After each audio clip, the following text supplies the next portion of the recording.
gonna start listening to some music.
That was using Bluetooth.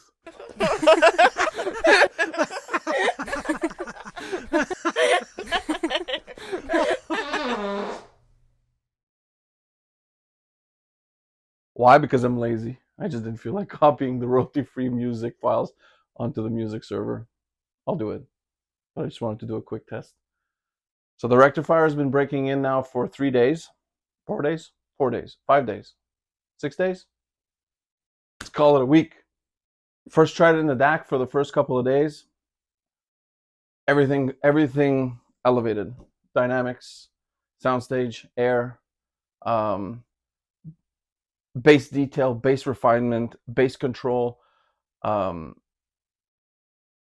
in the bass, the punch, the slam, attack. In the highs, the attack got better. That's probably because the dynamics went up. Everything was great. So I figured, okay, let's see if the impact's the same when I put it in the amplifier, which it is right now, which is what you just heard. It's everything the DAC did, but a notch above even. Especially the dynamics. Unbelievable. This is 211 tubes. 211 does not work usually with the word dynamics. 211 tubes are usually used for the decay, the soft tone, the warm mid-range. They're usually used as the jazz and soft blues setup. Okay, so let's put something that's a little bit more dynamic. Again, stupid Bluetooth, because I didn't copy them over. Oh no, I shouldn't have turned it off. Bear with me. Connected. Bluetooth. What else did I get? Move peacefully. What is this?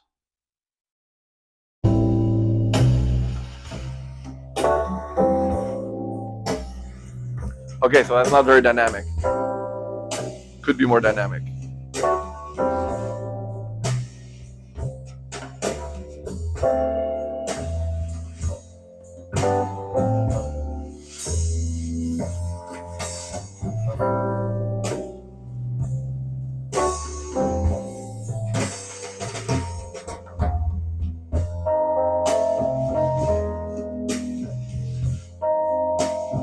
Wow.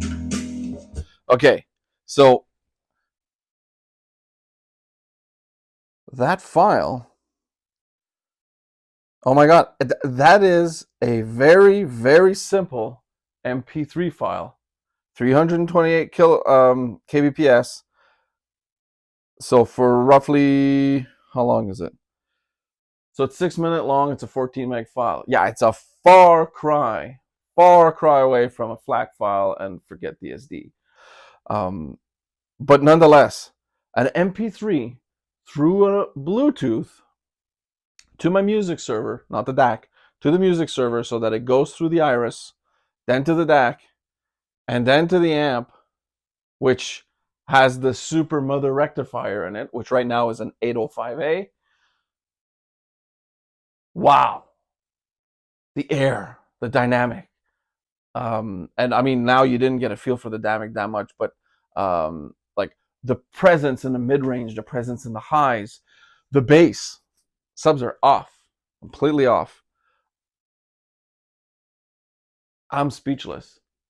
So of all, let's chill around. I don't know what this looks like, but heck. Of all the components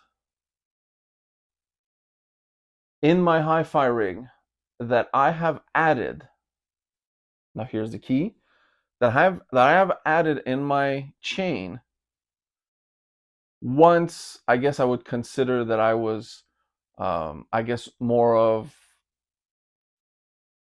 fluid in understanding hi-fi, because some components in the early stages of my hi-fi journey, yeah, freaked me out. Like, the first time you get the impression of a soundstage, the first time you hear a refined set of speakers, or like a refined amplifier that can control tight bass, all of those things were really impressive at first.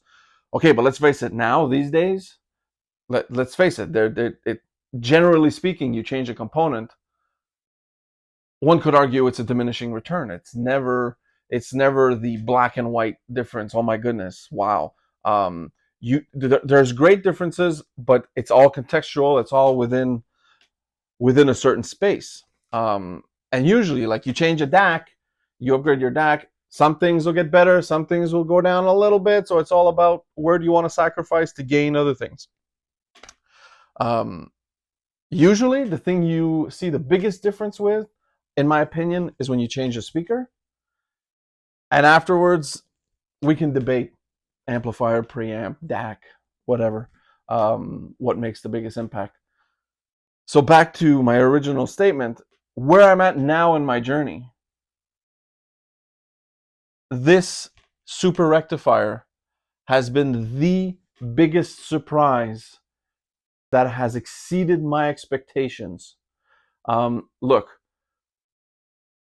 I've been talking in some of my videos how rectifiers are important. Rectifiers make a big difference. I know most of you know this.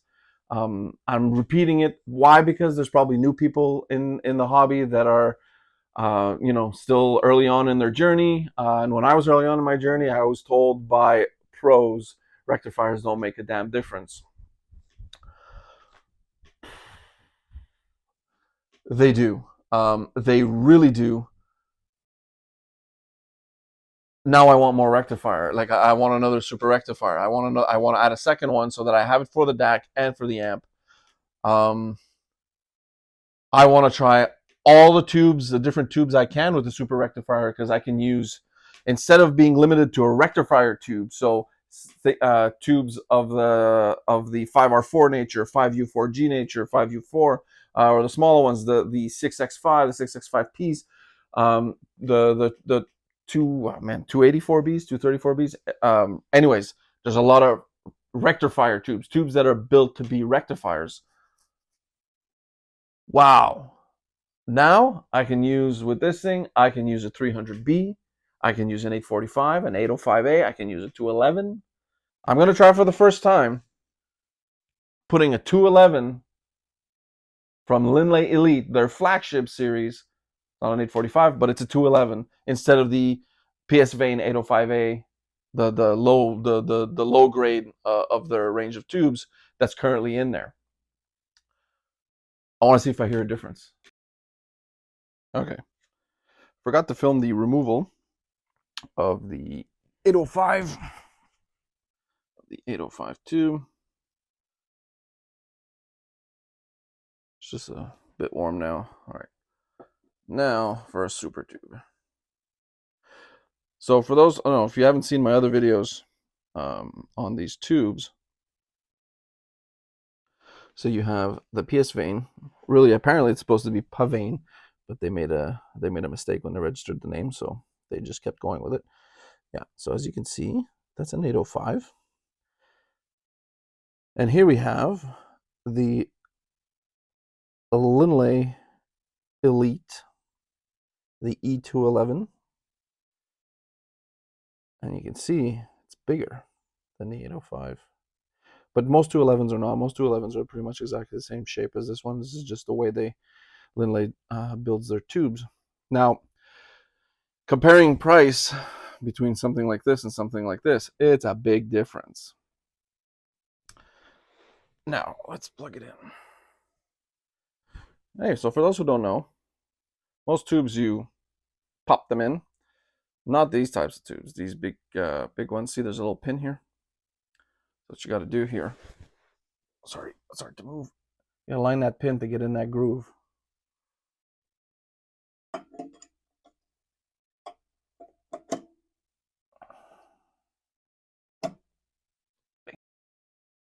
And she's in. So same routine as before. Make sure your amplifier is off. Make sure that the standby switch is on standby so that we let the tube warm up first. Let's turn it on, and a glow has appeared. Has it exploded, which is always a good sign. I'm still alive. Radiation's not killing me. It's perfect.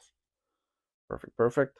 So I'm going to wait about a minute, a little bit more, just over a minute before I hit the engage button. Once I hit the engage button, tube is ready, and then I can turn on the amplifier so that the transformer is sending juice to this guy so that this guy then can provide the DC current for the rest of the parts that are in here.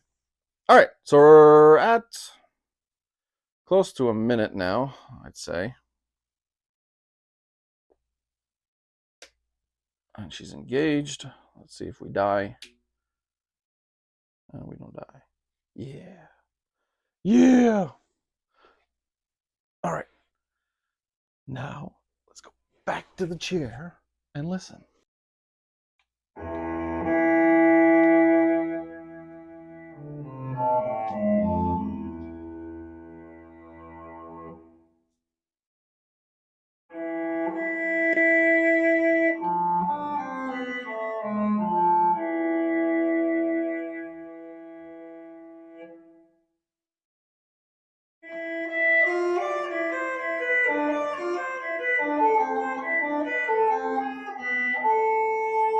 Okay, that's crazy. You guys probably didn't pick it up.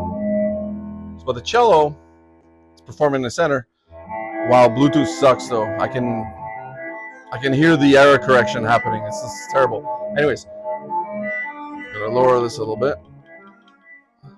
So the cello was there, but someone in the studio or in a recording booth walked. I heard the footsteps, and the footsteps were in the corner of my room over there. That was really cool.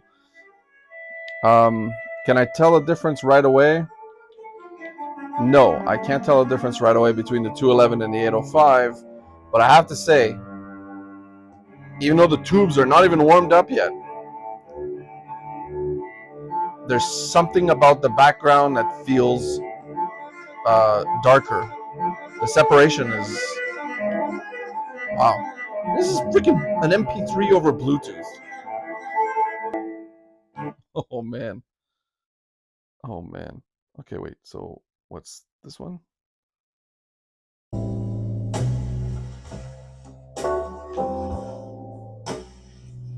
How is there so much air on an MP3?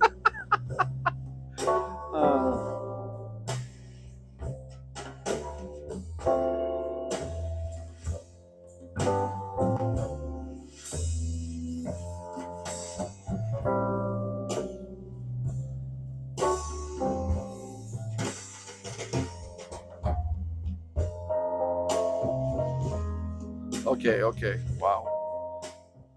Okay, obviously if it's a video, guys, I'm not gonna play the whole thing. I'm not gonna play the whole thing right now, because right now I am dying to just put on Tidal something that listen to music that has a bit more information on the track, and to stop dealing with these Bluetooth error corrections that I keep hearing. These little clicks occasionally that happen, and when they happen, they're not happening in the soundstage. I can tell it's either coming right there or it's coming right there. Like you can tell it's like a gap of information. Duck in the gut. Oh, okay. So yeah. Um, so it's providing such good current that this now is like it's happy. It's operating at a much better degree of performance than it was before. And don't get me wrong, it did the same effect in the DAC, just to a slightly lesser degree. With the amp, I mean, especially when it comes to the soundstage and the lower noise floor, huge. Because so what that tells me, I think, is it doesn't mean that I think the bigger impact is always going to be in the amplifier. In my case, in my system, I have a feeling that when this amplifier here with its 5U4 rectifier, I think generates a little bit of noise in the background, maybe more so than this one is, because I do use a better quality rectifier normally with the DAC than I did with the one that was in this amp. So I could have a lot to do with it. So I think I had a noise floor that was a little bit up higher, more so than what the DAC has. So I think the noise floor already, the DAC was probably decent.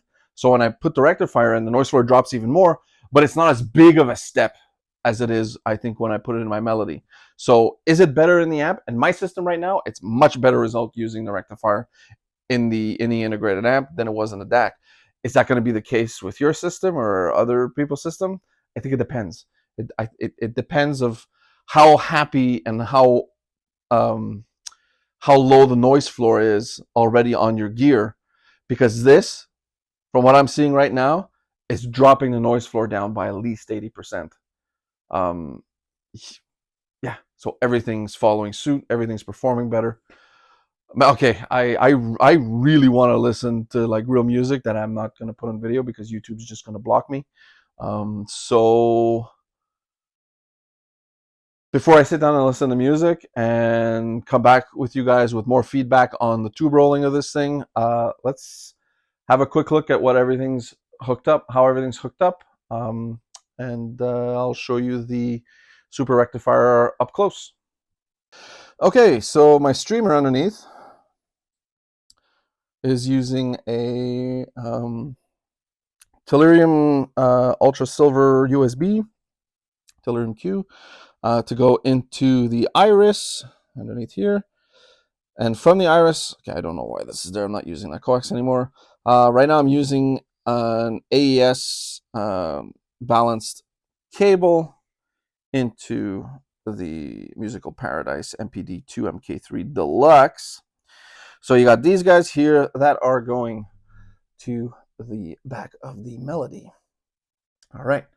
Now, so, oh yeah, the rectifier, I'm using the stock cable. Yes, I have other cables that over there that I'm going to try to see if it makes a difference. But for now, stock. Just want to see what it does with its stock cable. Wow. So that goes into the wall, regular outlet. Then you have the cable that comes with it that is that you screw, it's a 3-prong connector, goes in, screw it tight, and that's the cable that goes into the rectifier of the component you're using. So in my case right now, I'm using it on the amp. And all right, so what you have is an option on these guys too. I asked Al at SpaceTech when I ordered it, I said, please install the the selectable choke option, which is this switch right here. You put it off or you put it on. I have it on right now when I'm listening, especially when I'm listening to jazz, blues, vocals, classical music. Holy wow, that extends the decay, the notes, a little bit longer. You end up having much longer, like you have like the tails of the notes that overlap each other. It's just mesmerizing. Yeah, so other than that, so right now it's set, you can choose the voltage of the rectifier you're using. In this case right now it's a 10-volt rectifier, which is the big 211 or an 845 or whatnot. But if I use the 300B adapter, because it's not the same connector, It's a custom adapter that can go into this, and then I can put a 300B. Then I would have to change the switch to 5 volt because the 300B is a different type of tube. Al tells me that if I put a 300B in here, I will increase the air even more and make the sound even sweeter and warmer. Like it's really going to take on the characteristics. My sound's going to really take on the characteristics of a 300B tube, as if I had 300Bs in there. But it's 300Bs that are going to have like more balls, so to speak, because these DHT tubes are I guess stronger. Anyways, whatever. The other switch here is you can choose. There's a diode in here. I can just use a regular, like a solid state diode, which I haven't tried yet to see what that sounds like, instead of the tube. So right now, obviously, it's set to T for tube. But if I wanted to turn it off, I could turn it all off, remove the tube, put it to diode, turn it back on, and then use the diode inside to rectify, which I will try eventually. Right now, I'm just loving using the super rectifier. Yeah.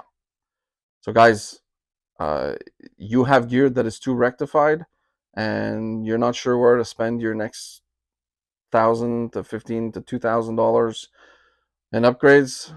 This, if you have already a component that is using tube rectification, this had made to me the biggest difference than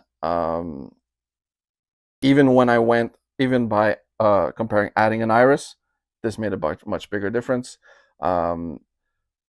Rolling, I'll dare say this made a bigger difference than the Jupiter caps in here. There you go. I said it.